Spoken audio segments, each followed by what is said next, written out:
this is what's turned the cogs to go, I could have saved his life. If I wasn't working here and I was specifically helping people like him, he would still be alive today. There's a misconception that all bodybuilders are totally selfish. That's not true about you. Bodybuilding is 24/7. Every single meal is weighed out to the gram.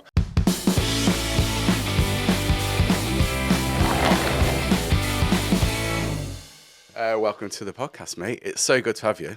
Pleasure to be here, mate. Yeah, Good to see you again. Local heroes. Yeah, great to see you. Been a while, hasn't it? It has, yeah. I've got to say that when I do see you, I feel like I need to do an extra couple of bicep curls. Yeah. when I do see you. What they never seen was the press up she was doing then before. That's it. So listen, why don't we start with an intro first? So who are you? So my name's Kieran Driscoll. I am a local bodybuilder. Right now I own a gym facility called the Men's Hub, where we help guys over 30 get in shape, and I also run an online coaching business which is worldwide. I've got clients from Australia, America, Brazil, all over the world, and again, just helping people get in shape, improve their lives, quality of life, longevity, all that good stuff. Welcome aboard, mate. I mean, it takes a lot of effort. Yeah, but it's passion prevails. Yeah, and I think that's half the battle, isn't it? Yeah. So we were talking about all sorts of stuff just off there around the effort it takes in order to be able to get yourself to where you are. And of course, when anybody sees a bodybuilder down the street, that's all they see. But there's an immense dedication to being a bodybuilder. Yeah, so I think part of it is some people's ignorance, or with a lot of people, it's just uneducation, or just the fact that they're not interested and it's not what they're into, that they'll just look at it and go, well, that guy lifts some weights, eats a bit of chicken here and there. That's the thought process. Yeah. No one realises that it's 24/7. And I'm not just saying that. Even in the fighting game, or if you're a professional athlete, football, rugby, whatever, it's not 24/7. You have got a bit of downtime. Bodybuilding is 24/7.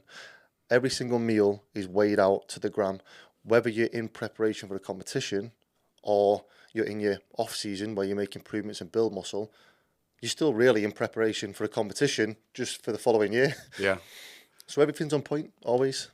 Well, the one thing I sort of see with yourself is that every time you're in competition, be it in post-season or pre-season, there is a discipline and a methodology almost that you're following. Always. It doesn't matter what it is. So I think we've known each other now for maybe for a couple of years. I think something like that. At least, at least a couple of years, and I haven't seen you deviate. Yeah, true. It's the same thing. Even when in the off season, I know that you eat slightly differently. We'll talk about that because it'd be fantastic to understand sort of that process, the differences you go through, and why you have to go through that. Yeah. And then the other thing, which I'm very cognizant of, is that you always have learning. And you're very keen to express the learning, which helps motivate other people, of course. Yeah. So, so a bit of a frog in my throat this morning. But just in terms of that, though, when you're getting into preparing for the next season, you would have had some highs and lows. Absolutely. Yeah. So I'll try and keep it brief as well, because you can delve into a hole in terms of bodybuilding. What I try to do is just be as real as I can. I don't try and play up on social media, because I understand that back when I was coming up, and I'm not particularly old, 34, getting there, but in terms of bodybuilding, that's still pretty young. The information wasn't out there then. You'd listen to the guy behind the counter at the gym, and that's where you get your information from. And you kind of just go through trial and error. This day and age, these guys that want to get into bodybuilding, social media is just smoke and mirrors. And it's someone trying to catch the algorithm, trying to spin a narrative. And often that's completely wrong. But if you've not got the information, what would you listen to? And it's easier to listen to someone on social media rather than go, right, I'm going to put 4 weeks effort into something and see if it works. So I just try and keep it super real. So if I'm preparing for a bodybuilding show, if I'm having a down day, and there's going to be some down days, I'm going to share that. it's vulnerability, but I'm going to share it because it helps people connect and understand that when they're having down days, it's actually normal. But if you've got someone that just spins this, I'm driving a fancy car, I live in a nice house, I train, lift weights for a living, and everything's great, and you compare yourself to that, you know, you're not going to make much progress because you're gonna think that you're different to these people, and that's not the case. Well, the funny thing is with training, even, I mean, I'm no bodybuilder, right? So, but even with doing some sort of training, in the end, I found myself getting overwhelmed with just information. Stop that, stop this, do that, do this, whatever else. And everybody's different. Everybody is different. Everyone's water content is different. So different. So, in that respect, comparison is the thief of joy. So, if you're going to compare yourself to someone else, you're not going to have a great journey, because I've had tons of training partners over the years. Some of them are just genetically better than me. They grow muscle easier, they burn fat quicker, you know, they're stronger. I can't compare to them. We do exactly the same things. If I've got to do 3 hours cardio to lose weight and they've got to do half an hour, so be it. You can only concentrate on your own journey. And because, like you say, there's that much information out there, people believe that the information is directed completely to them. But if someone's giving you info, they're only giving you info from what's happened with themselves. Or, you know, with myself being a coach, I work with hundreds of people. I can give information from experience, what I've done with different people and what's worked differently. But even then, we're still all very different. Yeah. I was talking to a fantastic person called Lucy Patel. She was on the podcast last week. And one of the things we spoke about was that the problem with social media is that it gives you this instant gratification of, there's somebody who's looking ripped or has a Lamborghini or whatever the goals may well be. And the requirement somehow is it's instantaneous or it needs to be achieved within the next 6 weeks. Yeah. And also speaking with Matt and Dan Bonner, the MMA and multi-fighters, they were saying again, now folk are coming into their gym, not all, but some are coming into their gym where they want to be pro fighters within the next 4 months. Yeah. There's a method to it. There's a discipline. There's a don't forget the body needs to learn, and it can take years. It takes years and years. And so all I was going to say to you was, Kieran, just from the offset, from what I've seen of you, is there's a misconception that all bodybuilders are totally selfish, because that's not true about you. You are a great person. You're so warm. You're a family man. Yeah. You work hard. That's right. Yeah. The only thing that people may see is that you're pumping iron in the gym. Yeah. But there is so much more behind it. And the one thing that is also worth recognizing is I was speaking to somebody the other day about you, and it was, don't know how they fit it in. And I said, well, do you watch 6 hours of TV a day? Well, yeah, like Netflix. Well, you're not going to be a bodybuilder then. Yeah, of course. You can't watch TV. Yeah. You've got to use your time. Yeah. Effectively. So how, you have to, and I know that you have to compartmentalize. It's very regimented, yeah. It's very regimented. So even the whole, I'll obviously get it a lot when I'm coaching people and they say, I've not got time, I work, and I'm like, yeah, we all work, we all need to make money, but you've got to make it work. So initially I say, what time do you get up? Oh, I get up at 6 o'clock for work. So get up at 5 o'clock then. There's an hour. You've now got a full hour that you never had before. You've just bought yourself some time. Yeah. That simple. Or what time do you go to bed? 10 o'clock. Go to bed at 11. Go on your phone and check out how many hours you've been scrolling YouTube or Instagram. Some of them are 3 to 4 hours a day.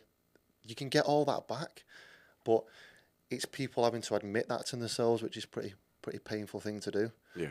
But there's always a way, and then you talk about people have work, but then people have families. And you've got to put that in as well. And you've got all you've got the social side, you've got the family side, you've got your finances from work, and then you've got what you're actually doing in the gym. And it's just reevaluating all the time.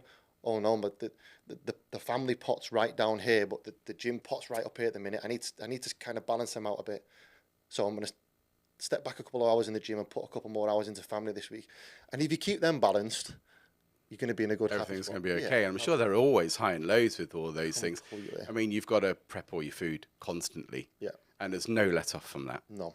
Even in the off season, you're still, you recognise you might go, do you know I'm going to have a burger? Yeah. But there's a thought about it. It's not that I'm going to have 15 burgers now. No, there's a genuine, as you said, a science behind what you're doing in the off season. So it's still regimented. So for me, my off-plan meal where I have extra calories is on a leg day, because the feedback I've had over the years is you need to bring the balance up. Legs need to be bigger to match the upper body. So I'll consume more calories on a leg day. So that then means I'm going to have this off-plan meal. I won't have pizza, because I know it's going to screw digestion. So I'm still only looking at foods and going, okay, I know this sits well, I know this sits well. I'll only pick foods that I know is going to sit well and not screw digestion, because if I do, the next day, I'm not going to be able to eat all my meals. So there's a thought process behind everything. And then this morning, for example, I dropped the wife off. Every night, I'm in my notes, right, how's tomorrow going to play out? And then I set it all out. And then she says, so can you drop me off? And I'm like, okay, I'll have to get up an hour earlier.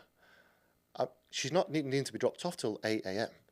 But I have to get up an hour early now to adjust everything, because I need to do my cardio. I need to then shower and make my meals and make sure meal one's there and meal two's prepared in case this runs over and I've got a meal in the car ready for me. You've just got to pre-plan all this stuff, but it only takes a bit of pre-planning. Yeah, but you're not distracting yourself with other things. I think that's the point. You make that a priority. Yeah. The only thing I would do is earphones on and maybe put on a podcast and then crack on with my stuff. But I would never sit there and then start watching, which most people do. First thing when they get out of bed in the morning, then they go, oh, I've lost track of time. And you see that happen a lot. Do you know what? It's interesting. If we were doing this podcast maybe 10 years ago, even though podcasts would have been new then, which is a bit perverse, but we wouldn't have been talking about the fact that people are having to scroll. There's an interesting thing about it, which is there is a gamification of your life. I've said it before about Instagram and everything else. There is value to it, especially when you have a business and you're trying to make the reach, but there is a gamification of your life. And when you have the heart symbol arrive, that's a gratification. You get a hit of adrenaline because wow, someone's liked what I've said, or you have the star arrives to say you've got some messages on whatever. The amount of followers or and what happens is the game is that you need to hit that button to get rid of that red dot or red star that's just suddenly appeared on your apps, and so you automatically fall into my job is to turn everything from red to green. By clicking the button, and that's where it distracts everything. And Lucy was saying last week actually that it takes around 22 minutes to disengage your brain once you've been on the phone. It's not instantaneous, and you need to concentrate. Your brain is still thinking about what it's just been reading. Absolutely. To re-engage. And so, again, with all of these things, with all sports, mate, regardless of what it is, you got to make a choice or get the balance right at least. So when you're looking at that, what you just mentioned there, if you're running a business through social media, in some respects now, from what you've just said, isn't that then harder than doing a manual labour job? Which anyone working manual labour will say, oh, this online stuff's easy. If you need to run a business online, how easy is it to get distracted and go down a rabbit hole? You have to open that social media page to run your business, and the algorithm has grabbed you straight away. And you can waste hours and hours and hours doing it. Well, it was, again, just referring back to Lucy, she was saying, we had a conversation a couple of years ago about her nutrition business. And in order to be able to keep the online following going, perversely, it was in nutrition. She's got to like everything, comment everything. Got to be active. 15 hours a day. And she just said, I just don't want to do that. That's not why I went into this business. It can swallow you up, It can swallow you up. It's the same with my extreme sports business. You've got to you've got to connect. And I'd say it's a gamification process. It's a game. It is. The game is that if I keep doing this, what's going to happen is that somebody I'm going to create my followers are going to obviously, and it does work. You do get the business from it, but the perverse thing about it is it's not healthy. So when I've been with business mentors who have took control of how I run the business, and it's what you've just said, you've got to like, comment, send posts, follows, all that kind of stuff. Great, it works because it gets more eyes on your page. But when I got the same mindset of, look, I didn't get in it for this. I don't enjoy this. So I scaled it right back, and I just started to be myself. And you see I put tons of stories on. Yeah. That is taking no time out of my day. I'm usually in the car, so I'm killing two birds with one stone. But I'm genuinely, whatever comes to mind, I'm talking about, because it may be from a conversation I've had with a client that morning who's struggling, and I'm like, right, people need to hear this because this can help hundreds of other people. So I enjoy that because I'm helping people. And since I've started to do that and just be me and be real, not having to send emails like, and this totally goes against the way you should be running a business, I've grew the business because people are connecting with me as a person. And that's then forced them to hit me up rather than me try and claw for some clients, if you get what I mean. Yeah. So your website and social media account is around motivating people, or some of the trials and tribulations around trying to, you might have had a bad bicep day, or you might, whatever it is, you're every day in your car, you've already trained. Yep. I mean, men's it's open at 5:30 or something like that, isn't it? But you've already trained already. You're then saying, this is what's happened today, folks. Well, this is the subject for today. But then you'll leave it then. And the reason being is because you need to train again, or you need to eat, or you need you got to do something else. Yeah. So I think there is a difference now just around the distractions. And I think Matt and Dan, even on the first podcast we did, were talking about that, about the distractions at the moment, in order to be able to get great at something. I have this, I've talked about it before, which is around those people who tend to be ultra successful at something, really are probably fit and healthy. They're dedicated to one thing and they concentrate on one thing. Yeah. And so your niche is fitness. Yeah. And that's been something which has been a thread from as far back as the photographs I could see. From day one for me. Day one. From day one. From being a child, from playing football to a good standard and turning semi-pro, and then come back playing for the local team. And that fitness was always there. And then I was always in the gym. And then once the football ended, I started boxing till I realised I don't like getting punched in the face. I need to do something else. Yeah. And I was still just lifting weights in the background. And I just thought, I'm just going to push this as far as I can. So no matter what I did work-wise, this was always there. That was always the forefront of what I'm doing every single day. I'm either going to go training for football, training for boxing, or training in the gym. It's never changed. Yeah. And that's a clear thread. Most people you see tend to have that thread. Funnily enough, you just mentioned about other sports. What's his name? Eddie Hall from Stoke. He was a swimmer. Yeah, he was. Yeah, and very good. And very good. Yeah. And probably again though, he had that sort of real mindset, and he was probably lifting weights as well in the background for his strength. And he realised, 100%. God, you know what? I'm good at this. It's funny because his story there with the swimming was the same as mine with the football. When we got to a certain level, it was like, I don't enjoy this anymore. Everything I've done up until now was pure enjoyment for love of the sport. Until you get to a level and someone takes control of you as a young kid and regiments everything for you. And then it becomes like work. And you're a young kid and you're working and you're like, no, this doesn't make sense. I want to do something else. You just want to have fun. You just want to enjoy yourself and have fun. Yeah. And that's all you want to do as a kid. So that's why he ended up stopping swimming, because he's like, I just don't enjoy it anymore. And I was exactly the same with football. Wow. But what I did enjoy was lifting weights, so I just continued to do so. Where did you play?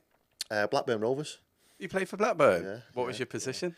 So what they did when you were young was, I was a left winger all through going up to it and getting picked up. But they used to put you everywhere. Even as a left winger, they put you right back, centre mid, centre forward. They change you all the time and then score you on games and whatnot. I was there when I was there with Junior Hoylett. Oh wow! So he was the same year as me. Yeah. And he was very good, to be fair. Got to give it to him. He did stand out, and that's why he made it. You know. Yeah. I lost the love for it. Well, you find that with coaching. I find in Germany, for example, the reason why they're so prolific is because at school and throughout all the way through school, all the way through to the international level, they learn 2 formations. Yeah. And it's drilled into them day in, day out.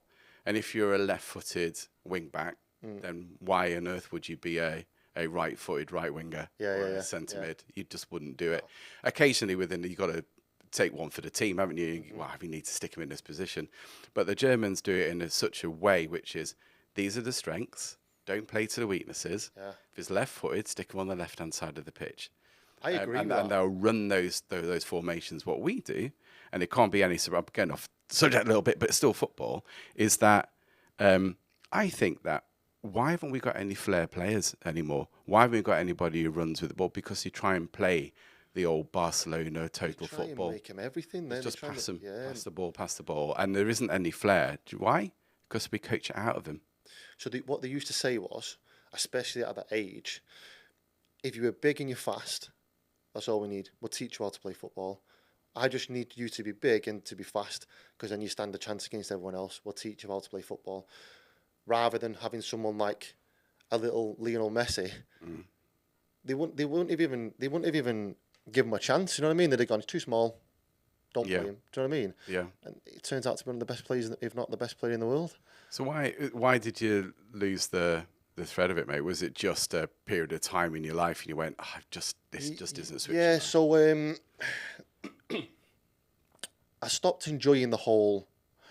We used to do quarters as well, rather than half and half.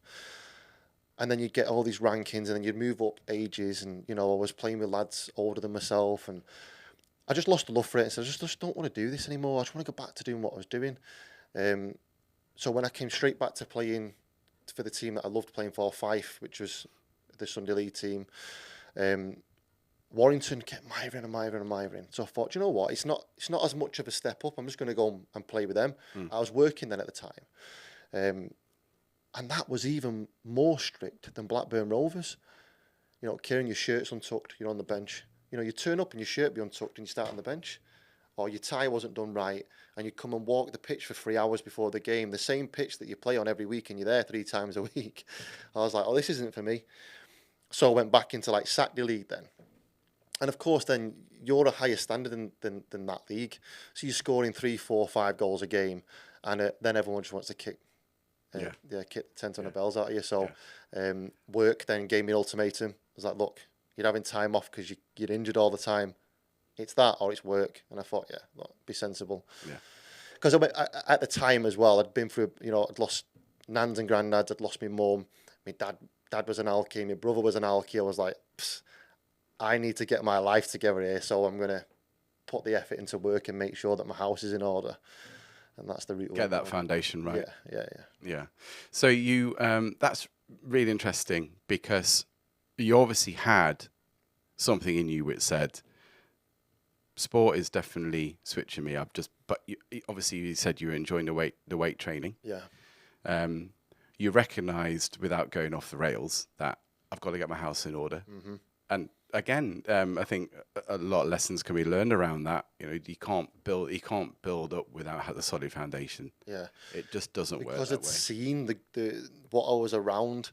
I'd seen the signs were on the wall. People were crumbling around me at the time.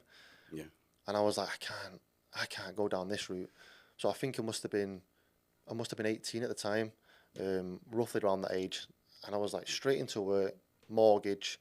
Just got myself set. In hindsight now, and you look back and you're like, oh, I could have played it differently. There was loads of ways to make money or whatever. But maybe at the time, maybe I'm being too hard on myself, because maybe there wasn't. Maybe that was the right choice. I don't regret a thing. But if you were supposed to be a professional footballer, you would have been. Yeah. There is this line people follow. Stopped me. Yeah. You always talk about sliding doors, whatever else. But the point is that there was a drive for you to go, I'm great at sport, I've done it.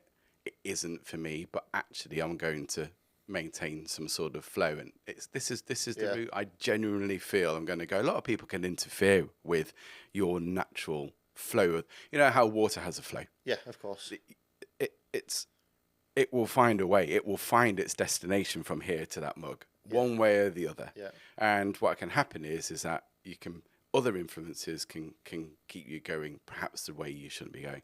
And so there's a lot to be said about having your own free will. Yeah, you're in right. a sense, but you have to have. But let's not forget, it's not a case of somebody saying, "Well, I don't like it." It's I generally have this visceral feeling that it isn't my route.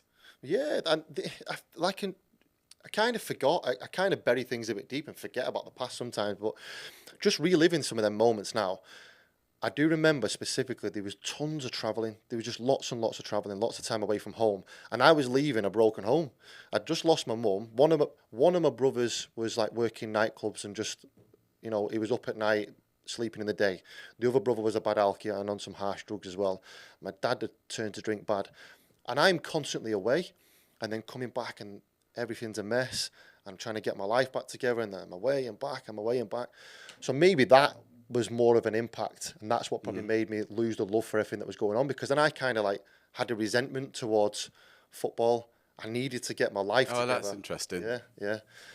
And I always skip over this probably when I have conversations with people because you just forget that kind of stuff. Yeah, but there's they have that knock-on effect, don't you? So so actually it was more to do with the fact, oh God, I'm away again. I remember I come from a home where my parents split up and there was a whole raft of stuff went on there. But the point is that if I had to go somewhere, I hated it. In fact, I felt tired. I felt knackered, and I was like only about 5, and I couldn't understand what was going on. And so I do understand what you mean by that. And it's funny, really, isn't it?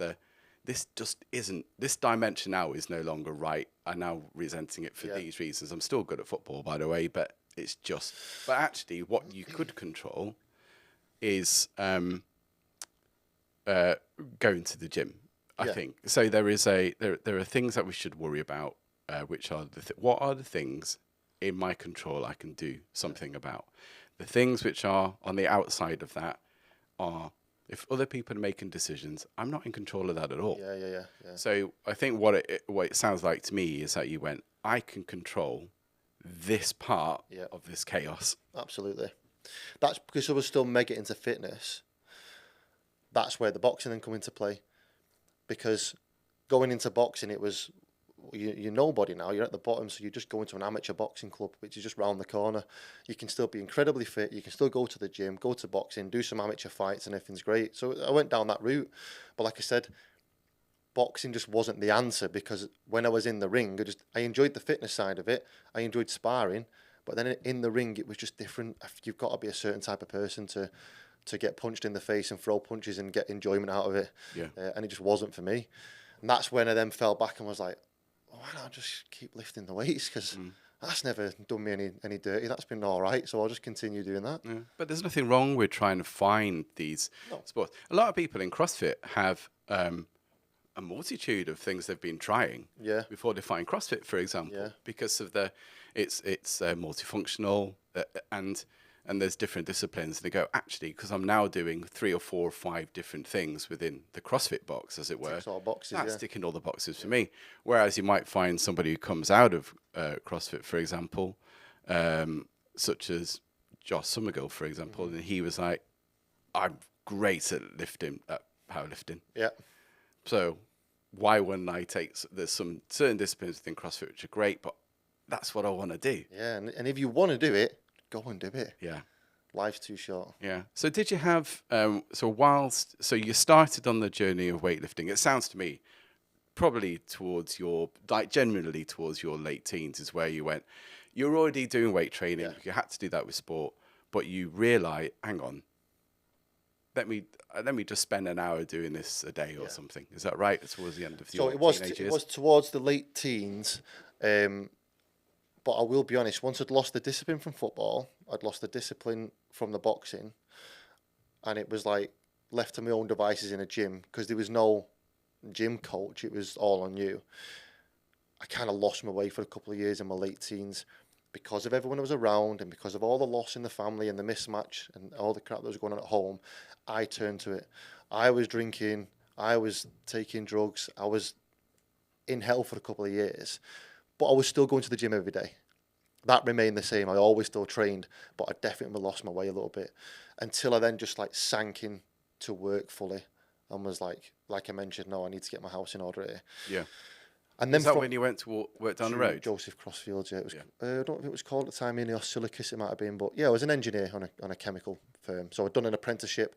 So I had to, at a certain age, I'd get the bus. So I'd get up after clock, get the bus to town, get the bus to Penketh, pay someone who was on the same course as me to drive to Ellesmere Port, then do the full day in the apprenticeship. He'd drive me back to Penketh. I'd walk to the train station, get the train to town, walk to the gym, then I'd be in the gym till like 11, half 11. Then I'd walk home from there, make food, and then get ready to go again the next day. So from a young age, I was on it. But then from there, that's when I was like, you know what, I need to do some sort of level of competition. I can't just do nothing. I know I'm keeping fit, but I need to do something. But as you can imagine, coming from boxing, I wasn't very big. I was very, very, very small. And this is where this day and age frustrates me. When I coach people and they don't make the top 3 or top 6 or whatever, and they cry and moan about it, and I'm like, look, it took me 10 years or 9 years to win a show. It probably took me 5 or 6 to even crack the top 4 or 5. For the first 4 or 5 years of competitive bodybuilding, I was almost, if not dead last, and very, very happy with my achievement, that I was improving my physique and learning a lot about discipline along the way. That was enough for me, but social media wasn't a thing, so I wasn't comparing to anyone. I'd only compare to the guys at the show, but these guys at the show were anomalies to me because in your local area, all the local gyms, with the average people who aren't bodybuilders, you're the bodybuilder. So you're happy. You go to the shows and you realise, wow, there's other bodybuilders out here, but you'd be happy to see the improvements year on year. Now, guys are in the local gym, a bodybuilder, might have the best physique in the gym, but that's not enough anymore. It's not the best physique on Instagram, which is really sad to see. And it's trying to change people's mindsets and go, look, just accept a loss. It's an L. A loss is a chance to learn from it, and then grow and come back better. Like you can't be disheartened because you've just come third in your first year in a bodybuilding show. If I'm happy that it took me 9 years to win one, there's a big difference with the mindset. So when you started, just so we can get dimensions right, how tall are you? 5'8". So you're 5'8". How heavy were you at the time? I weigh myself in pounds now, but back then I was like 9.5 stone, whatever that is in pounds. Okay. Sat here today, I'm maybe about 16.5 stone. So what's that? An extra 7 stone. Yeah. So I was going to say, so from that 9.5 stone point, to 16. Yeah.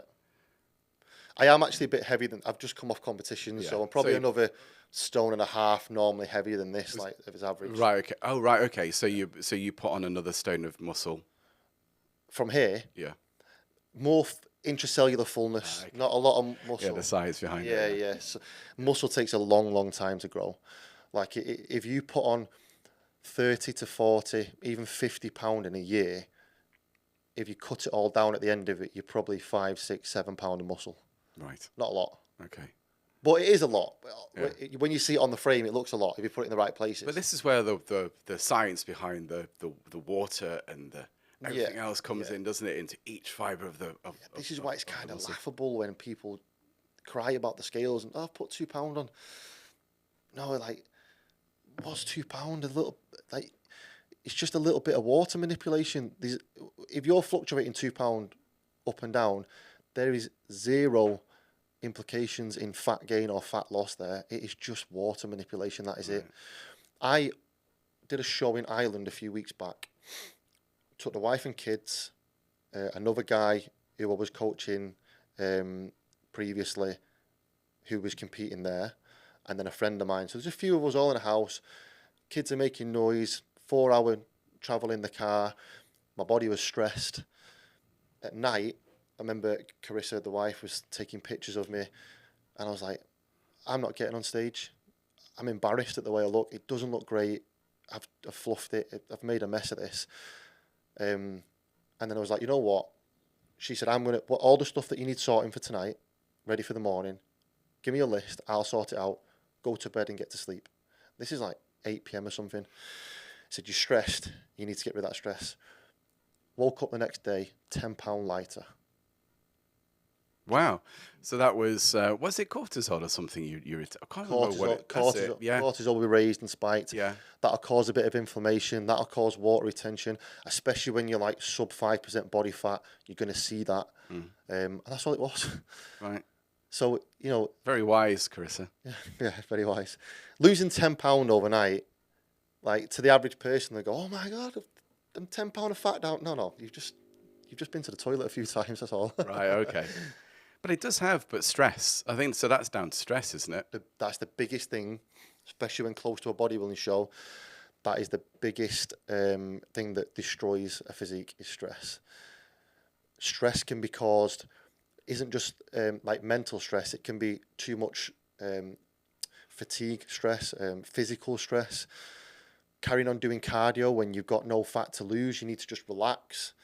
You know, training too hard in the gym, you need to pull back. There's lots that you have to take into consideration just to keep that cortisol down, yeah? And sleep's the biggest. Sleep is 100% the biggest.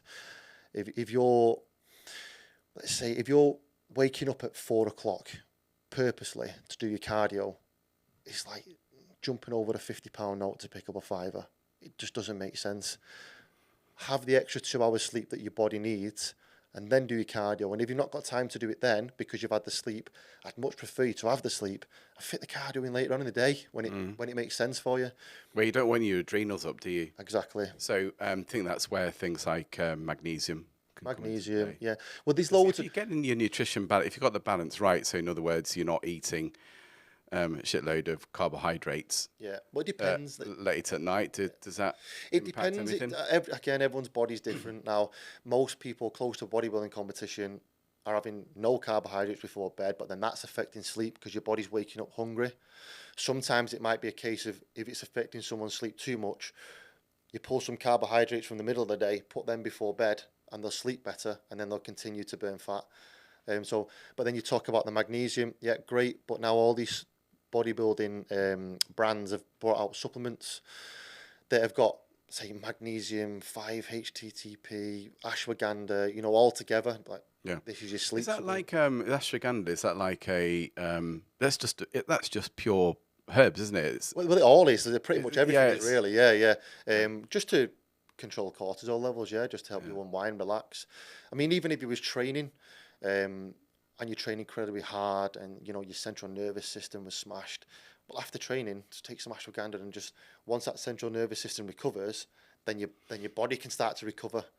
You know, so there's loads that goes into it. Yeah. Because you can get your diet perfect, but you're restricted because if you say trying to grow muscle, there's parts that you can't put into your diet because you don't want to get too fat too quick. So then you need to supplement.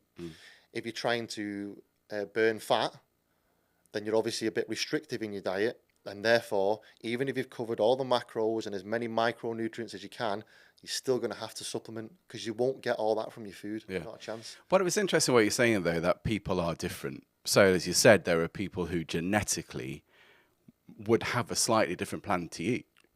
Massively. What they're having to hoover into their bodies would be different because their genetics are different. You can take...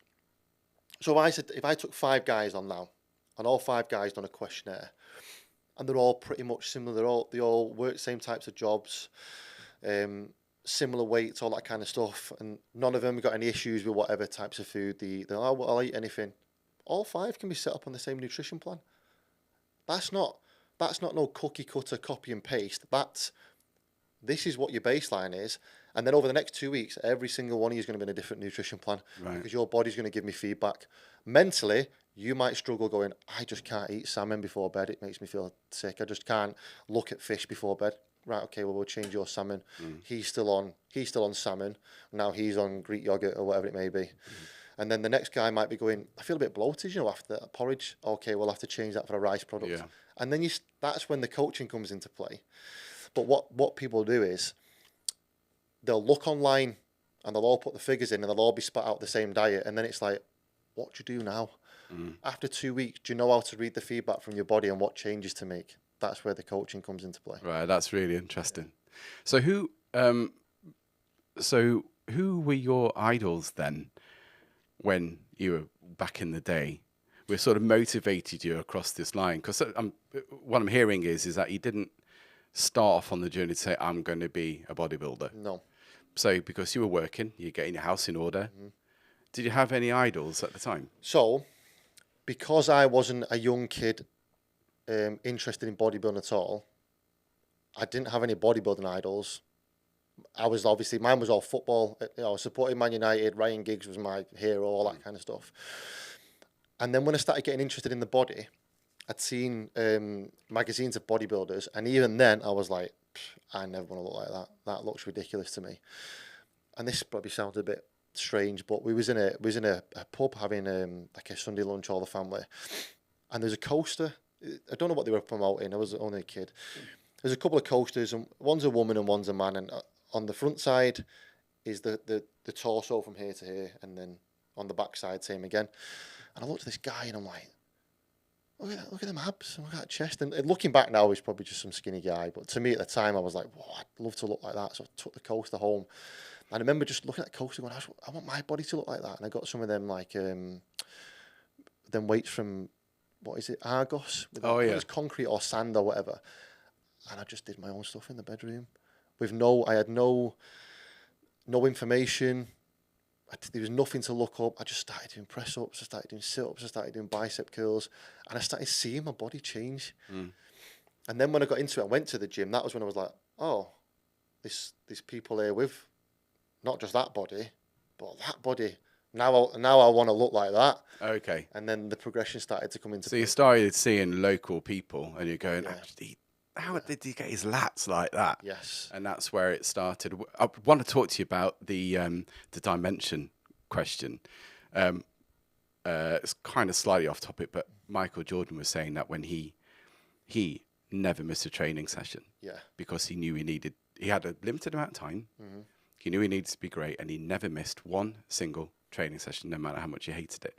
But as he got better at it, he realized that in order to be have that ultimate performance, if his thigh muscle was a certain size, his calf muscle had to be a certain size.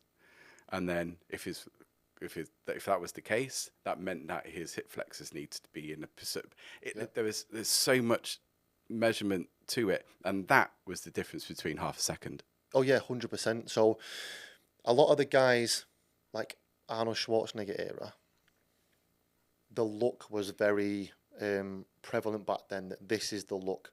So you would measure your calf, measure your quad, measure your arms and all that, and figure out the perfect, like Arnold would say, it's like a sculpture, and what you need to do is just slap on some more clay on the deltoid and all that kind of stuff.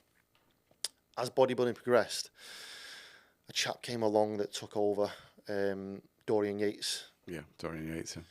Who just changed the game.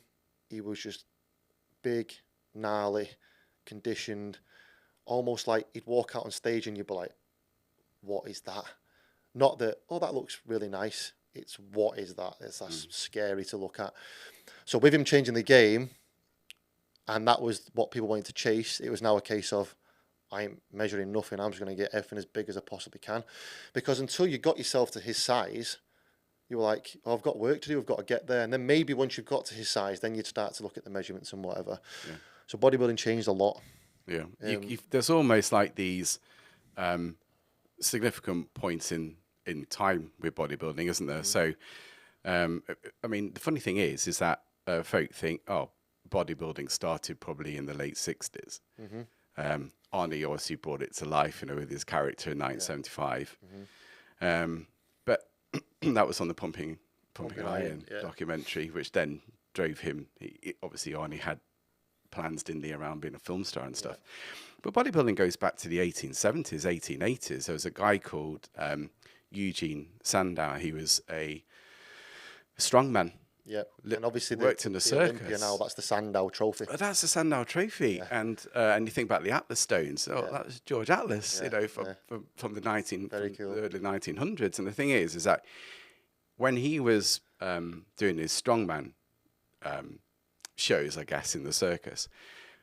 What he was already fascinated by the Greek god physiques. Well, just to stop you there quickly, all this all Greek mythology. Is it all Greek? I was obsessed. Well, obsessed. That's where it all started, because you had the statues, the abs, they had these like Brad Pitt sort of Fight Club type physiques, and but again, he had a genetic natural bone structure which allowed him to pile on muscle. Obviously, nutrition was a hell of a lot different back in those days, right? Yeah. But he started off with the idea, which was people are more interested in what my body looks like rather than the fact that I've just lifted a freaking ton of weight up of my shoulder, right, with my right arm, by the way. So I'm looking good. I haven't had this reaction. People hadn't seen anything like it before. And so he got interested in getting into sort of encouraging muscle development, and that led to he was the first person who coined the bodybuilding phrase, because he was writing magazines around physique development, and it was a pamphlet. They used to have little pamphlets, and it was called the Sandown bodybuilding technique or something. But that's where bodybuilding came from. I mean, that's in the 1880s. I mean, and even then, even women. So I think it was 1901 when women started to really take on bodybuilding as well. It's not just a recent thing. No. It's from the dawn of time. It's almost like it's part of the DNA. Yeah. But like you just mentioned then about the Greek mythology, look what they depict all them body types to be like. There's like a godlike stature. That's what it's compared to. Yeah. But it's funny, though, where it goes is because when you had, as you say, you can sort of look at these, Jay Cutler and Dorian Yates were I suppose, the catalyst then for somebody like Phil Heath. Well, Ronnie Coleman came along. There was Ronnie and Ronnie and Jay Cutler were the guys that. What probably Dorian changed it, and then Ronnie and Jay just went even bigger again. Well, absolutely huge. It's kind of going full circle and changing back a bit now, because there was one year a few years back where I can't remember who won. But Arnold always goes up and gives him a trophy or whatever at the Arnold Sports. And he come out of a statement saying, we don't want to see these bloated guts, these big guts. Because to be extremely big like these guys are, you've got to eat like ridiculous amounts of food. So even when you're completely fat-free and you've got these big abs, you've still got a distended stomach. There's no way you're going to have this tiny 28, 30-inch waist with muscles and chest like this. But Arnold was saying it was ugly. So then people started to try and trim the waist down a bit. So then physiques got a little bit smaller again. Is this where the classic physique competition is coming back in now? Yes, yeah, which is a height and weight category. And they look more like, well, initially they looked more like back in Arnold's day. And now they're getting bigger and bigger and bigger. And the guys, the board shorts came out called Men's Physique. And this was just the average guy that you'd see in a gym, down the beach, set of abs, great. Now you're getting these physique competitors looking like bodybuilders, but then just putting a pair of shorts on. Okay, so that's interesting. It's like evolving again. Right. Crazy. It's always changing. But it's always down to the judge.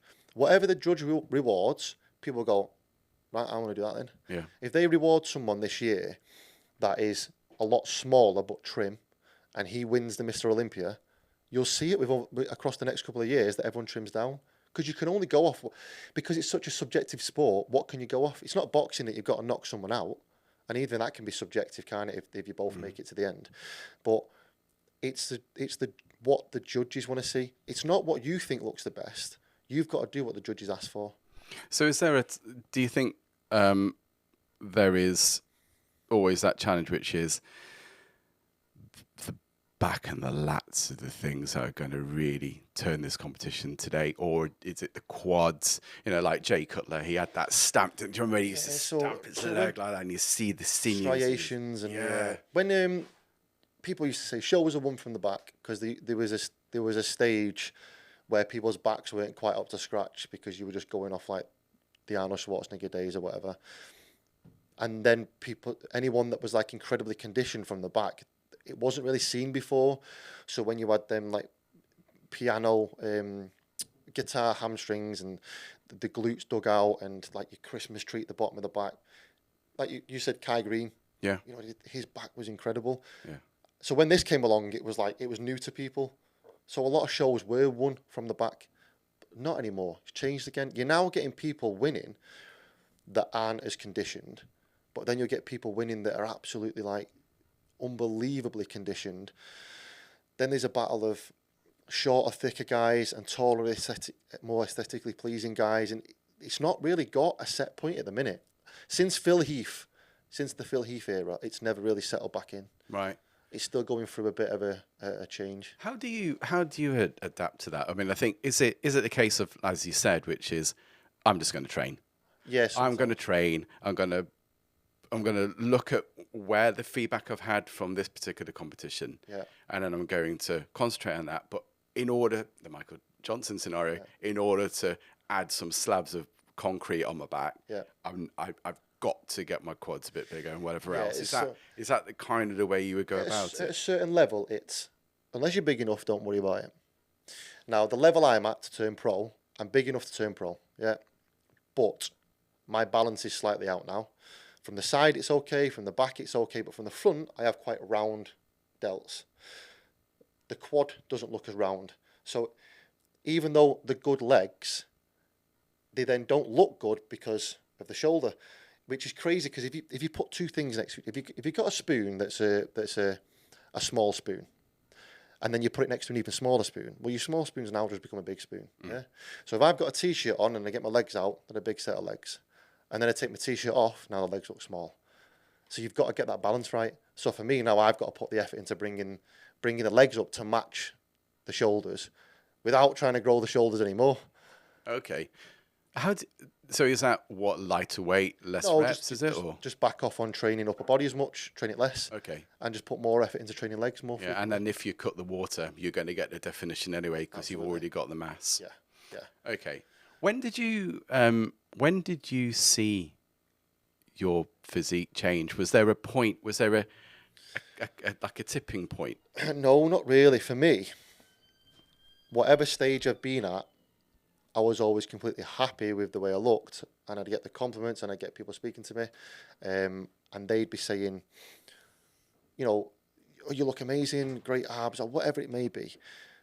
And from there, if I look back at the time, everything was great. Now I look back and I go, whoa, like I'd be depressed if I looked like that. So it was such a gradual change that I never really went, whoa. Oh, I've suddenly added on a stone of muscle or something. It just happened. Where some people, they're not in shape, and then they have a good year, and then it's like, oh, look, now I'm a bodybuilder. I wasn't last year, now I am, and then they continue to improve from there. Mine was just a very, very, very gradual. Yeah. Maybe because my focus wasn't winning a bodybuilding show. When I started competing as a bodybuilder, like I said, I lost everything. I didn't care. That wasn't the goal. Yeah. The goal was just for me to, as cliche as it sounds, the goal was just for me to improve my physique, and I was doing that year on year, so I was happy.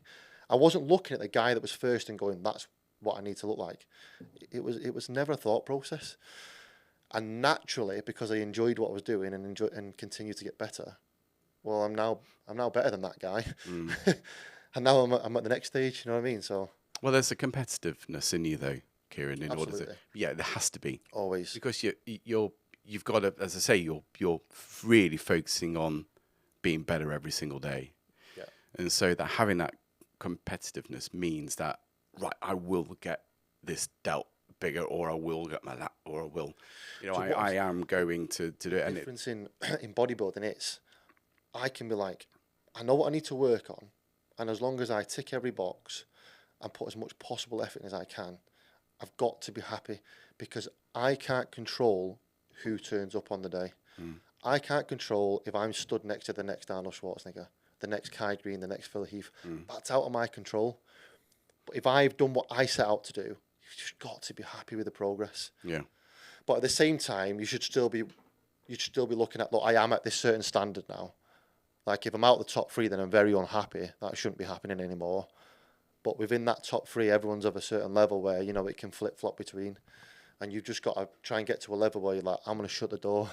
Yeah. If a young Phil Heath does turn up and he's not ready, I'm going to beat him, So I think that there is a lot to be learned about what you're doing, even if people don't want to compete. I think there's a thing where you get this sort of clarity of mind, focus. You feel a lot better. You're feeling great. You've got a sense of purpose. So I think people who are listening who are interested in bodybuilding, you can still bodybuild. Yeah. And it, like you were doing it for the love of it, and then you realised, actually, I could probably compete here. Yeah. The difference is, it's not all about the exterior. It's not all about wanting to compete. It's just about bettering yourself as a person and understanding that a lot of people, especially as you get to a certain age, you're going to come up against these issues. The type 2 diabetes, the high cholesterol, the high blood pressure, if you're not very careful. But if people have been uneducated or ignorant for that many years, that they've just ate what they want and they may be a bit overweight, they're definitely going to run into these issues. Yeah. So then working with someone like myself or another coach or whatever, they're not looking at me going, oh, I want to look like you. It's, I just want to feel good about myself. Yeah. I want to be able to run up and down the stairs without being out of breath. I want to be able to sleep without getting up 5 times. You know, I want to be able to play with the kids. Or, you know, even if the building's set on fire now, I want to be in a position where I can get out. Yeah. You've got to be ready for life. Yeah. And unfortunately, a lot of people aren't ready for life. Yeah. Yeah, that's so true. That is so true. You learn that, say in the military, for example. It's about the reason why people, the reason why in the military, for example, you're told to make your bed and do your hospital corners and stuff like that, isn't the fact that it's going to save us from nuclear war. It's the discipline. You're ready to go. Ready to go. You've got that routine already in place, which is one of the things Jordan Peterson said, I think, in the 12 Rules of Life was make your bed. Yeah. That's the very first. It's a win. Yeah. It might listen. It's not gonna. If your house is on fire, it's not. But you've already started the day with a small win. It's setting habits. Like life is like a series of very small victories. Yeah. Right, and all those small victories lead to a goal. Yeah. And so I'm a firm believer in that, and I think that what you do, you know, like when you're in your car, just talking about your experience of that day, whatever it is, or these are the type of things I've just found with my diet, or I'm not going to moan about the fact that I've just come 9th. I'm going to work at it. All those are all discipline, positive attitudes that you can take into your life every day. I think when most people, like I just mentioned, their habits, it's about when they start the journey, you've got a lot of bad habits to unlearn. Yeah. And then learn some good new ones.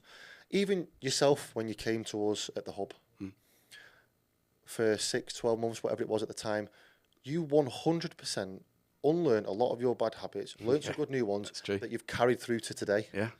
So that's never going to leave now. Yeah. That's with you for life. So that in itself is giving you a better quality of life. It doesn't mean you have to be on that specific journey for the rest of your life.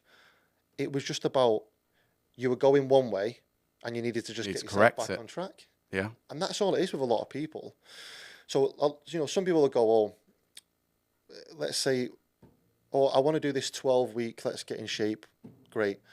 But I've got a holiday after 8 weeks. I'll do it after the holiday. No, that's procrastination. What you want to do is take the positive. For the first 8 weeks, I'm going to unlearn bad habits, learn some good new ones. When I go on holiday, I'll already have some tools to utilize. Whether you think it or not, you will then subconsciously make better choices. Is there something in it with the thinking that you've got to do something 21 times in order to break a habit and create a new one or something? I've heard is that right? Different variables, but yeah, it's going to be along them lines for certain people. Yeah. Like they say, like about even food, for example. Like if you know this food's good for you and you don't like it, once you've ate it 7 times in a row, you'll like it. Yeah.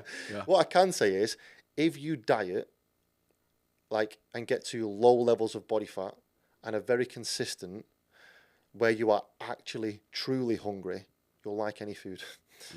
And what you'll start to do is you'll start to like foods that make you feel good, and you'll start to notice the ones that don't. So the whole, I've been dieting, I feel great, everything's been amazing, I'm going to treat myself, and I'm going to have a few pints and a pizza and a burger. for one, it's not a treat, because if that was what was making you overweight and have bad health markers and feel terrible in the first place, diabetes. Yeah, you shouldn't go and do that as a treat. And you soon find out when you do it that it's not a treat, because it makes you feel terrible. Yeah.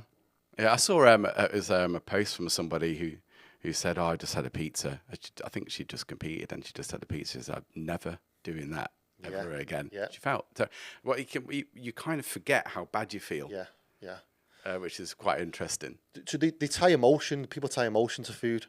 So you're only emotionally eating that pizza because you've had good times eating pizza in the past, and you never realised how bad you actually felt until you know what feeling good feels like. Mm-hmm. I probably won't eat a pizza again for the rest of my life. Every time I do, I don't feel good. So what's the point? Yeah. I'd rather eat something that makes me feel good. Yeah, 100%. Pretty simple equation. Yeah. Do you know what I mean? Getting punched in the face doesn't feel good, so I'm not going to go actively finding someone to punch me in the face. Yeah. It's common sense. Yeah. But because there's emotion tied to it, I understand it is very hard for people. But again, unlearn bad habits, learn some good new ones, and you learn from mistakes. No matter how much you say it, you will go and do it and try it, and then you'll be like, oh, okay, yeah, he was right. I do feel bad. Maybe I won't do that again. Yeah. Yeah, absolutely. I think there's over the last 100 years, I think 90% of the food that's available to us didn't exist 100 years ago. Yeah. Because it's just combined and processed and everything else. Things which are highly inflammatory to your body causes you to be gripey and everything else. I did a blood test just to go, why do I feel bloated or whatever else it was? And it was, well, Mark, you're intolerant to yeast. You're intolerant to yeast. I was like, oh. No, wheat. There's a specific wine. I think it was like Sauvignon Blanc or something. There are all these things which, but what I assumed was once you remove something out of the way which is causing you a problem. Like for example, I could not eat eggs without throwing up. Yeah. It was doing my head in. Yeah. And I thought, I can't possibly be allergic to eggs because it's a natural product. Yeah. So why is it? So I did. It was dairy.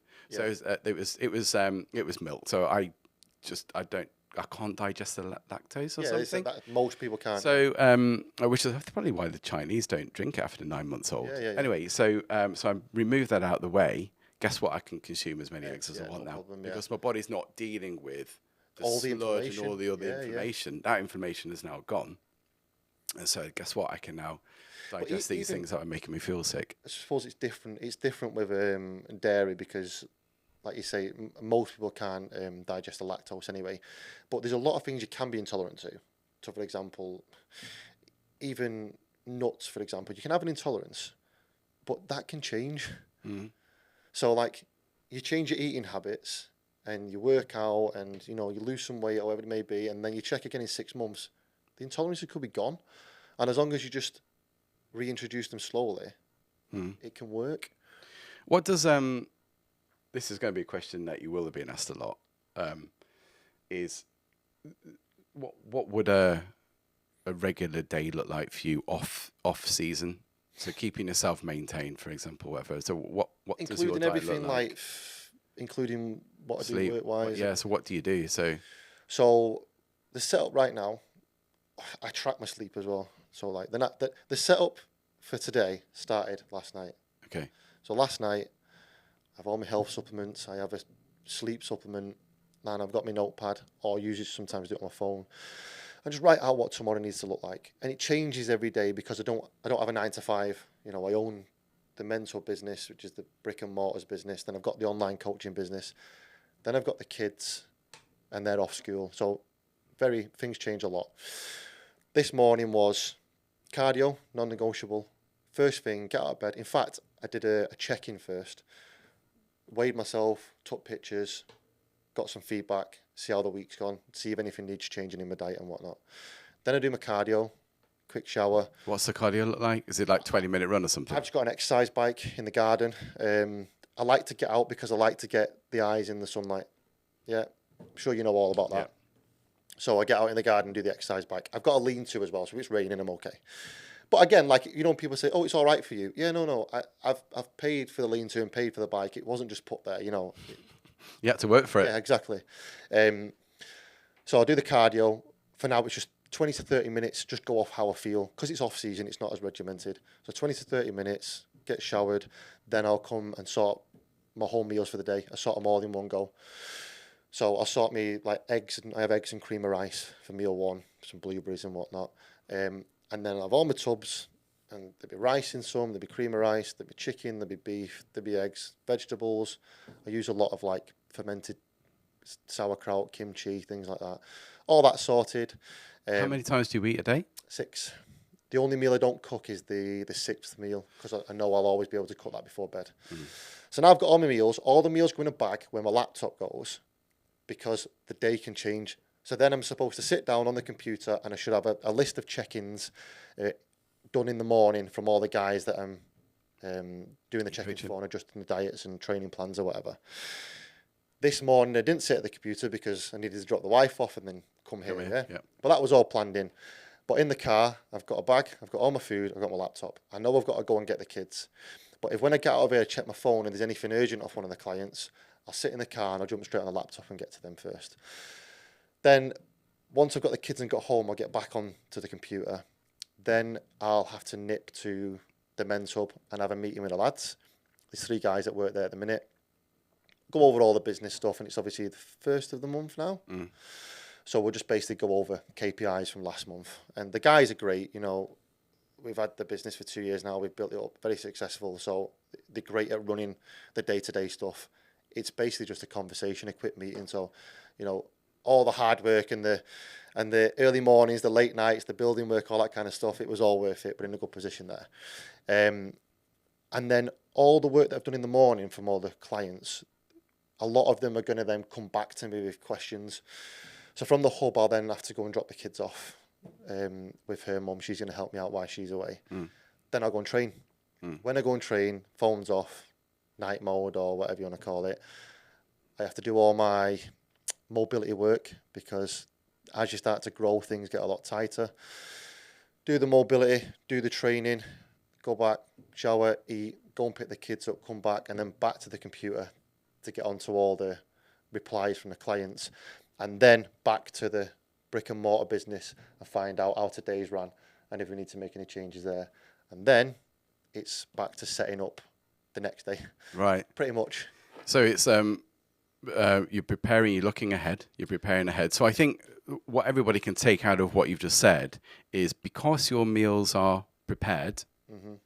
I mean, when you're cooking chicken and preparing rice or sweet potatoes, or so all those things which are single sorts ingredients, what you're saying is I'm not going to eat a sandwich in a bag of crisps. Yeah, not at all. Because I'm already even when you're in the car, you're eating your food, right? So you're starting off with your cardio. You've got your 6 meals prepped. You're eating those regularly.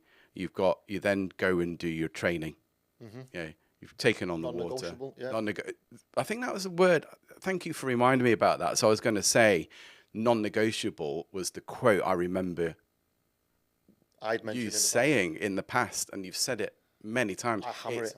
Non-negotiable. There's 2 quotes. There's non-negotiables. Yeah. That's always in there, and there's consistency. Times by time equals results. Yeah. I live by them too. Yeah. So, and you just said go again. Yeah. So you go again. So you've got this triangle, haven't you? Yeah. So you've got that, and then you write down what it's going to look like again, and you do it again, and you do it again. So the consistency and discipline is the key. I think the main takeaway is it's not about, I just waffled on about here's how the day's looking today. It's not about the intricacies of what I'm doing for work and when I'm picking the kids up and all that. You know, we've all got stuff to do.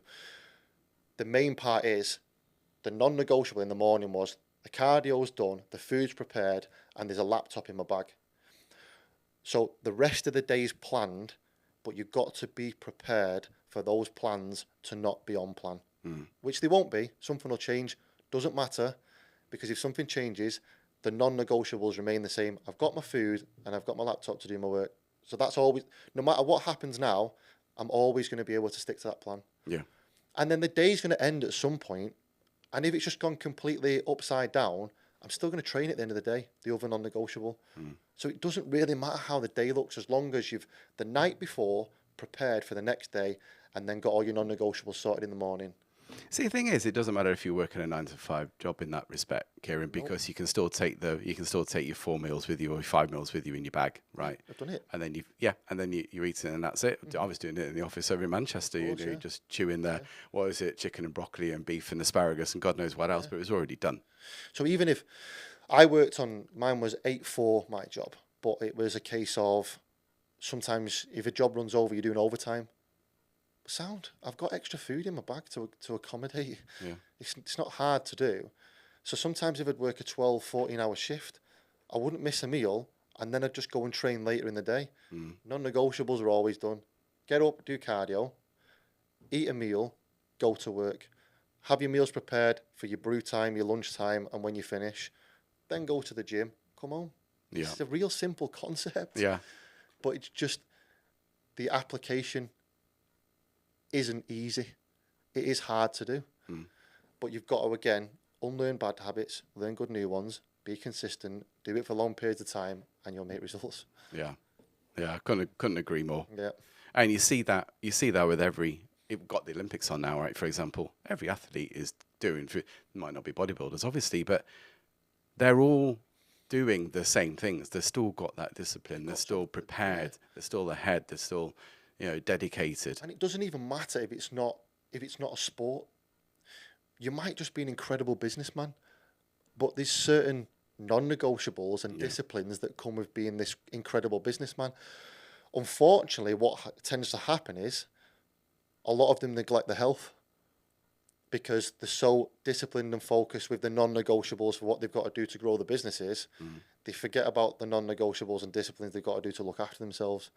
It's a very hard balance to work between the two for sure. Yeah, absolutely. Which probably, when you're trying to break those habits, leads us nicely about the men's hub, to be honest, because so the men's hub, I was interested in the name of that because it's part of the transformation group, isn't it? Which is the Transform Hub. Is it Transform Hub, isn't it? Which James created actually not that long ago, to be honest, and probably 5 years ago, when you started to get all the various Transform Hubs which are around. Actually, I think his goal at the time was to be the largest gym sort of chain within Cheshire, but it's actually gone a lot wider than that. It's going to be in Europe before long. Yeah. It'll be the largest in Europe before long. It's growing at a very fast rate. Yeah. So if you talk about what that was, what interested me about the box that you have was that you called it specifically Men's Hub. Yes. And I think that goes back to what you've just been saying about everybody's working hard. No, everyone's not sleeping. We're eating the wrong things. So no wonder that we're feeling awful. Yeah. So and it allows that kickstart. So let's talk about how successful that has been, because this is what's local heroery. I know about so this. the whole This is what's so local far hero about it. Bodybuilding, But the reason why the bodybuilding is important, Kieran, with respect, is because you had that discipline. You haven't had an easy time of it. You've come through that with real dedication. You're a phenomenal family man. Thank you. And what you've then done is gone, actually, there are people we can help. Not necessarily going to be the one-to-one Kieran coaching and hoovering in the supplements and all that lot, but it's about there is something here that we can create to really help people get away from cardiovascular disease and horrific kidney disease and all those things. So that's what the Men's Hub is about, mate. And although it's part of that Transform family, you've made it from the goals that you had. Does that make sense? And this is specific. And this is what's really local heroisy about what you're doing for males in particular. So it's probably worthwhile just saying, where did this come from exactly? So I think everything we've touched on so far has been a lot about myself and where I've come from and what I've done. That leads us into this because that's the reason I was able to do the Men's Hub. Without that background, there's no Men's Hub. Or there's certainly no me to be able to help people. And the Men's Hub is in Warrington. It's opposite Victoria Park, isn't it? Across from Victoria Park.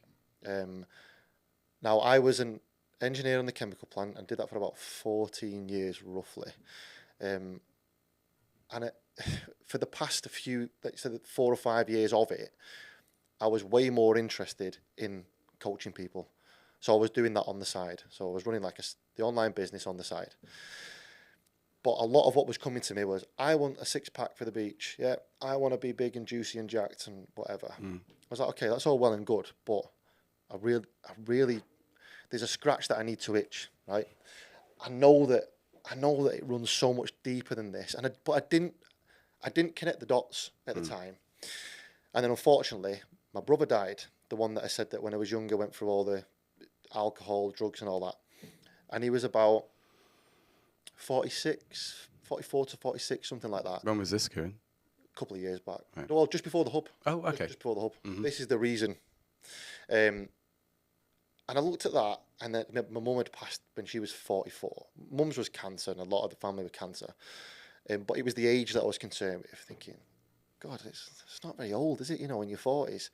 And then when my brother had passed, his was literally just from the lifestyle. And what's a shame was, he'd started to look into fitness, and he started to ask for advice. Like, I was starting to feel incredible, but the damage had been done. And then when he went back to the drink, a moment of lapse, he ended up losing his life, unfortunately. Now, the next day I walked out of work. I had a pension, I had a great wage, job security, and I've got a young family. And I was like, nope, been through this too many times. But at the time I went through all this with all the family, losing the family, I wasn't old enough, I wasn't wise enough, I had no experience, I didn't know how to deal with it, and I thought that I just need to get a solid job, get my house in order. Yeah. It was the right decision at the time. Now I'm older, I'm wiser, I've got a bit of backing in terms of I understand that there's more to me than doing this. I can help people. This is what's turned the cogs to go. I could have saved his life.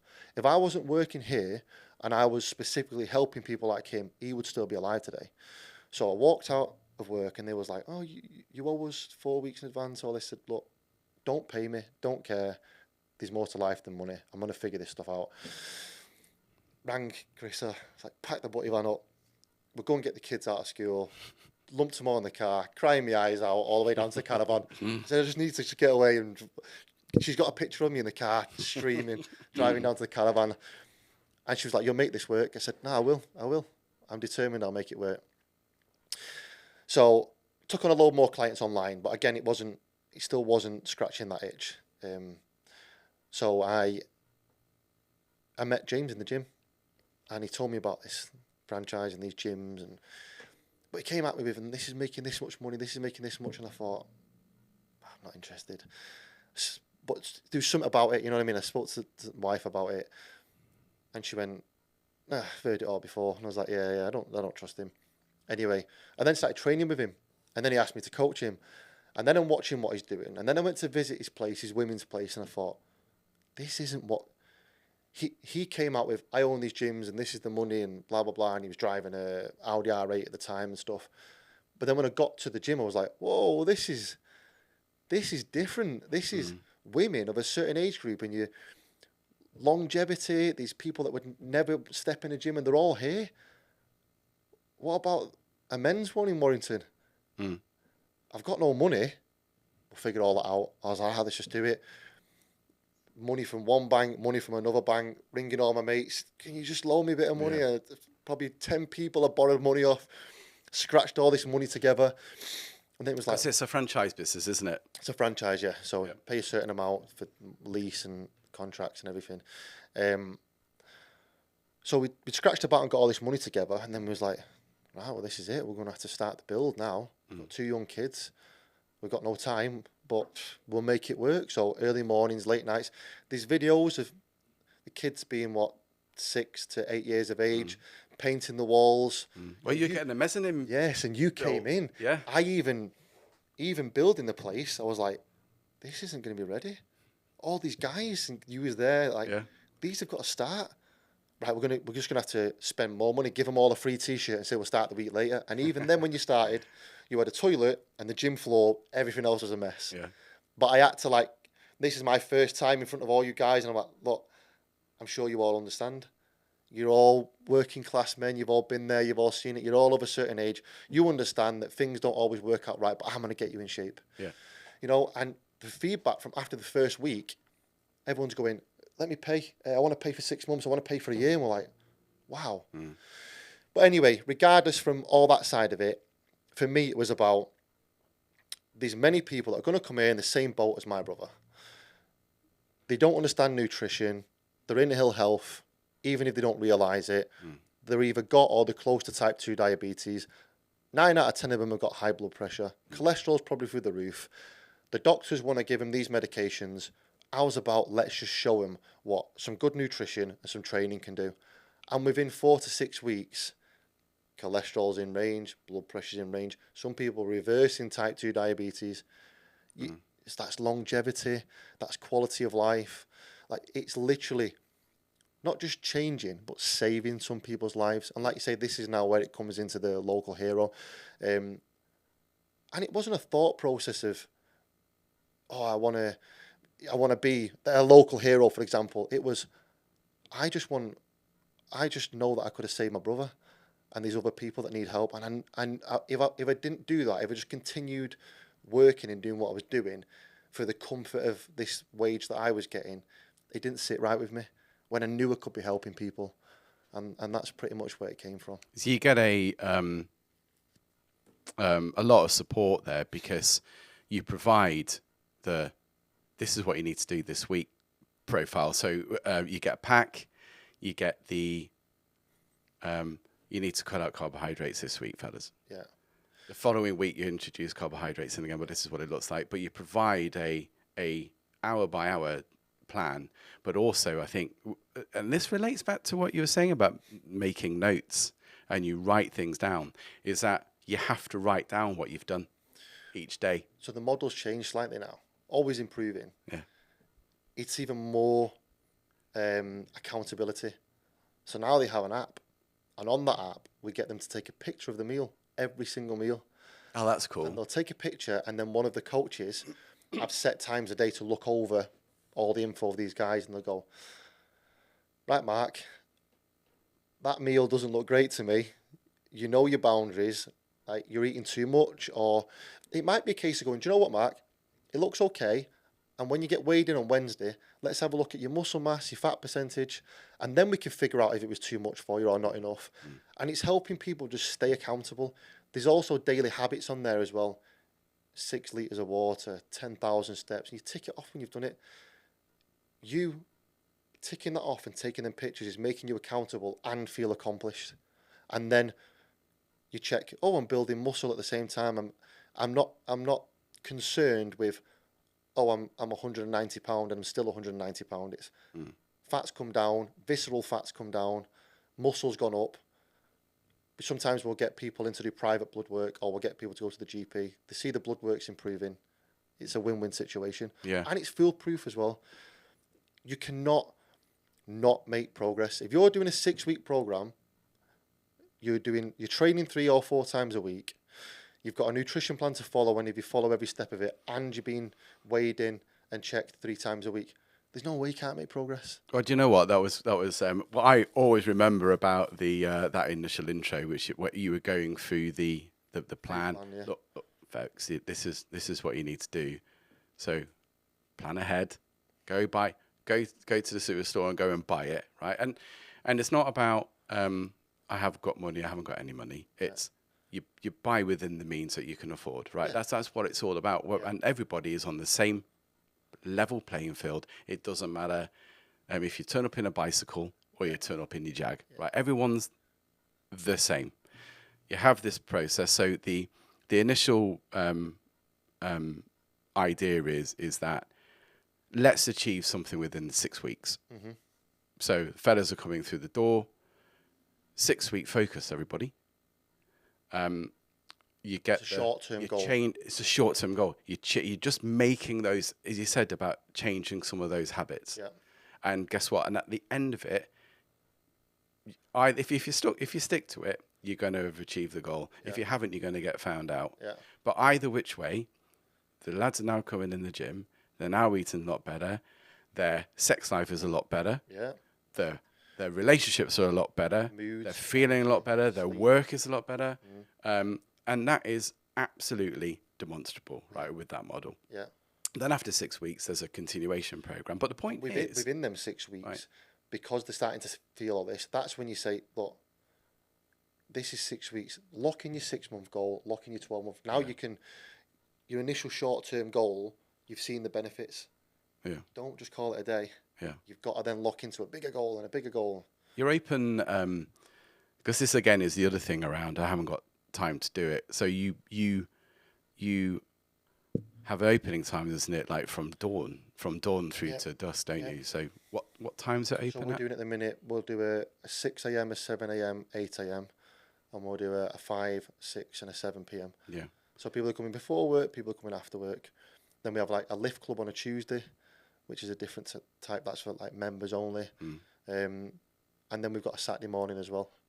And we just go with the growth of the business. And what we'll do is, because the members do change faces quite often, if there's probably about 200 guys there at the minute, and they've got the private Facebook group, which again is great. They're all on a private Facebook group, which is just the men from the gym, and boys will be boys. They'll all have a laugh in there. They'll post pictures of each other messing about or whatever, because we're just lads and we're there to enjoy ourselves. That's one of the big things. But they all help each other out. They all send pictures of the food. Has anyone tried this? Here's a recipe. It's just a great community vibe, which we do. Yeah. But then we'll say, lads, it's getting busy. What's the thought process at the minute? What days and times do you want? And we'll just go off them. What they want, then we'll provide. But even just to touch on the other aspects of it, like very quickly, there's no mirrors, no mobile phones, no women, no distractions. It's 45 minutes to an hour. You crank that music up. You're with guys around about the same age with the same goals. You know, we've had a testimony of someone saying it was great because I looked around and we all looked like we got our clothes from lost property. Yeah? So looking at the exterior of me, there's no me in there. This is just average guys wanting to improve their life. So it's a very comfortable environment. Then everyone's there to enjoy themselves. And the community vibe is we'll put on member events. So we've done paintballing, clay pigeon shooting, kart racing. We've had a dads and lads where we've had a bouncy castle in the hub. We always try and, when we do the community event, it's let's bring the wives, let's bring the kids. A walk round. We figured out a 10,000 step walk in Delamere Forest, which we do often and bring everyone along. So it's all about getting out, being active, but creating relationships, building a community. Just it's not a gym. Yeah. It isn't a gym. No. Yeah. It's far from it. It's very different. It's probably good, do as well to just describe what happens within the box itself, which is, it's a mixture between strength training and cardio, isn't it? Yeah. So it's resistance-based circuit training. That's it. Which means if you're just doing, especially as you're aging, what a lot of people get confused with is they think, right, I need to be healthier now. I'll eat less food and I'll do loads of cardio. That's not great. You're going to lose muscle mass. And if you lose muscle mass, you're going to lose bone density. And then you're that guy then in the 60s that falls over and breaks their arm. If you continue to stay strong, if you just did complete strength training, you know, there is age limitations compared to what you can do strength-wise. So it's always good to do a bit of both. So you've got your cardio in there, but you've also got your strength training in there as well. So you're going to at least retain your muscle mass, and you'll have good bone density, and your cardiovascular health will improve, which then brings the longevity. So the guys are doing, you know, the music's going through the roof. They've got maybe a minute on the clock. They're all working together at a station, and then they move around. Yeah. And again, every single session is different. Every single session. There's 6 sessions a day or whatever, and every one of them is different. The lads change it up all the time, keep it fresh, because that's what's going to keep people coming as well and keep people enjoying it. You might come to a session, you're like, oh, I hate doing them. Legs or something, yeah. Unlucky. Get them done. But next time, there might be something in there that you really enjoy. And it's just fun. You've been in there. It's a fun place to be. Yeah, it is. Yeah, and you play games as well at the end, like picking a frigging medicine ball up and trying to pass it to each other and all that. You've just got to keep the enjoyment. Helps the warm down, though. So people will say to me often, what's the best diet I can do? Or what's the best training plan I can follow? It's not a specific diet or training plan. It's a training plan plus a diet that is flexible enough that will suit your lifestyle, that you enjoy, so then you'll continue to adhere to the plan for a long period of time. So if you're going to be consistent for a long period of time, you're going to get results. Consistency times by time equals results. That's all it's about. It's, right, Mark, you're a busy guy, right? Okay, so food-wise, I suggest you do this, this, and this, because that's going to work in with your busy schedule. Training-wise, you can do this morning, this evening, and this morning. That all fits in with your busy schedule. Now you've found something that you enjoy, doesn't disrupt your work life or your home life, and now you're going to stick to it. Yeah. And that's where you get the results from. It's not, you've got to come at 9 o'clock every morning and eat dry chicken and rice. That's not what it's about. I like the accountability element to it, though. You know, of course, you're in the box. I call it a box. It's like accidental. Sorry, mate. But it's a square. And the lads have worked out what the program is that day. You partner up with whoever.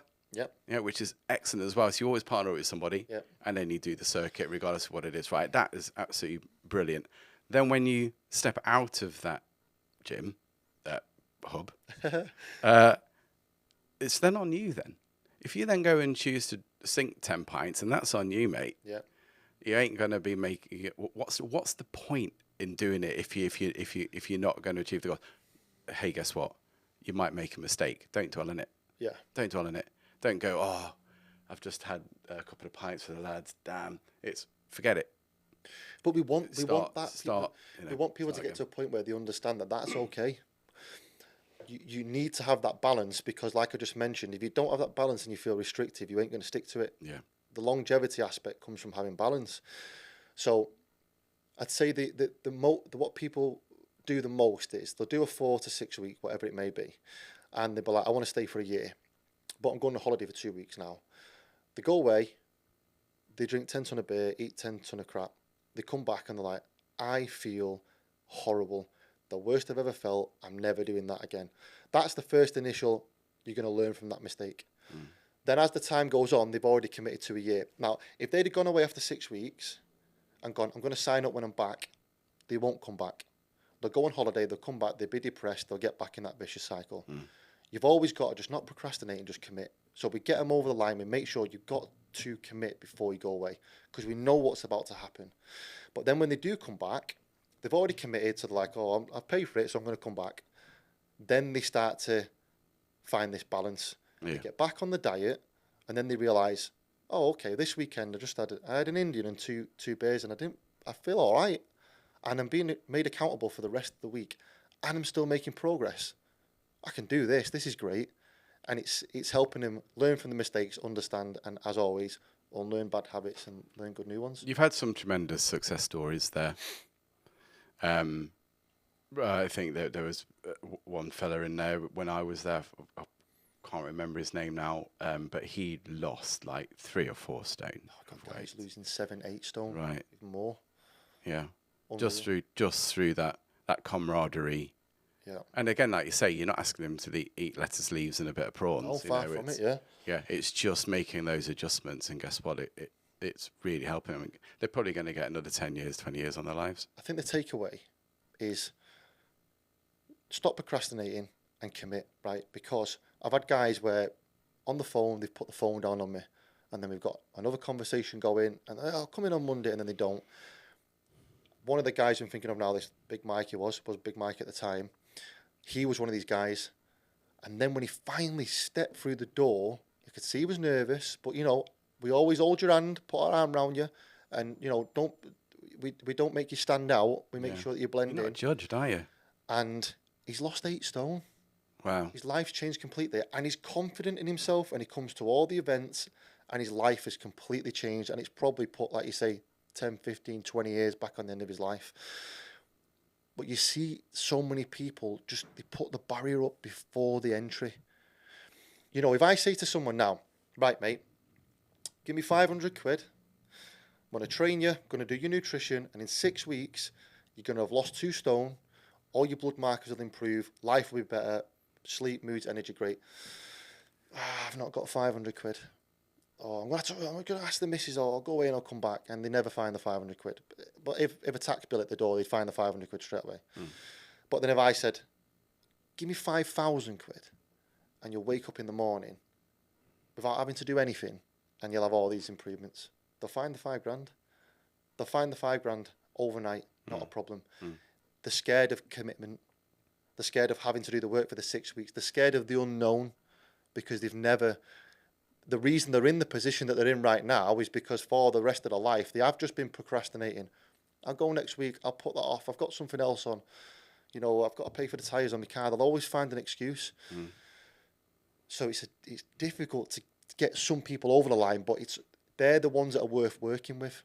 The ones that are difficult to get over the line are the ones that really, really need the help. And it's like drilling this into the lads that when you're having this conversation with someone, if someone's, you know, putting the blockers up, break them blockers down. Don't just let them go because they're the ones that ultimately need the help. But that's the what if for easy.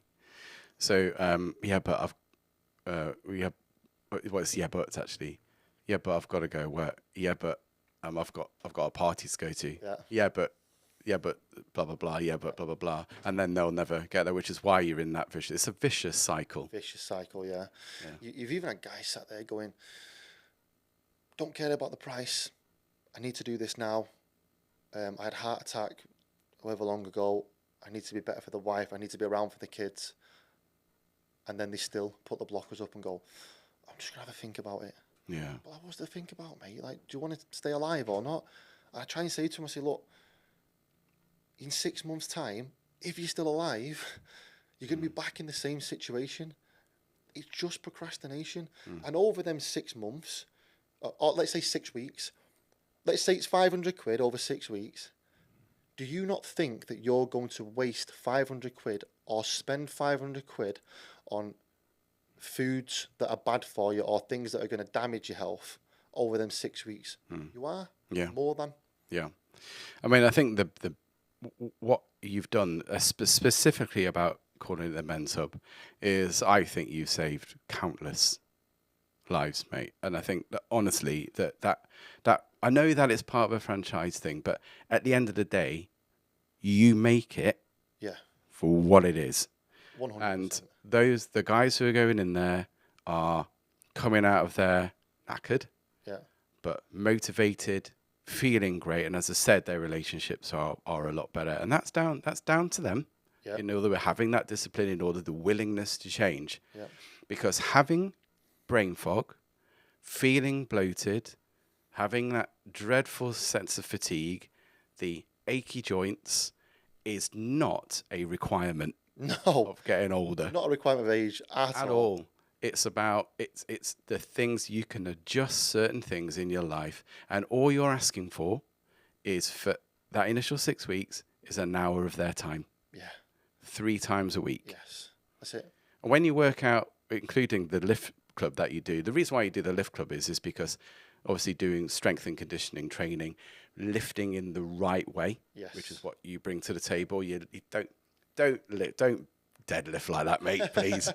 That's what you bring to it, but it just creates that additional element of fitness, which is again down to you. And keeping that strength as you age, because it's very, very, very important. Yeah. But like you say about saving lives as well, we've had people come, and I'm like, what's your reason? What's your reason for wanting to join? It's like, I've got no family. My wife passed away. I've got no friends. I just want to be part of something. I don't want to go and make friends in a pub, damage my health and go downhill. I'm depressed. I want to make friends in a hub where people are all trying to improve their lives. Great reason. Not even interested in fitness, but he's like, I'm up for the challenge. Fantastic. You know, change your life.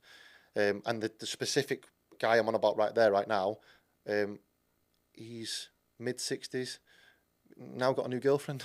Right. Loving life. Yeah. Thought that was never a possibility, you know, with the unfortunate loss of his wife. You just think the world's gone, it's over, I'm done now, I'm too old. He's fit, he's healthy, he's got a new girlfriend, he's loving life. It's great. It's so highly motivational Yeah. after that, because that endorphin feeling, which you kind of just lose. No, not at all. Yeah. And you get a lot of benefit out of that as well. That must motivate you each day. Yeah, absolutely. There's nothing better than getting them positive messages. Yeah. I've probably got thousands. I should probably collate a few of them. Yeah, why not? You know what I mean? And, yeah. But they actually come through quite thick and fast, which is amazing. And do you know, even aside from the hub, just from the bodybuilding alone, from doing what I've told you I did, where I'm just being myself, I'm showing the ups, I'm showing the downs, I show the vulnerability. I try and put as much on as I can that I'm a normal person, I've got a family, I've got to work, this is what I do.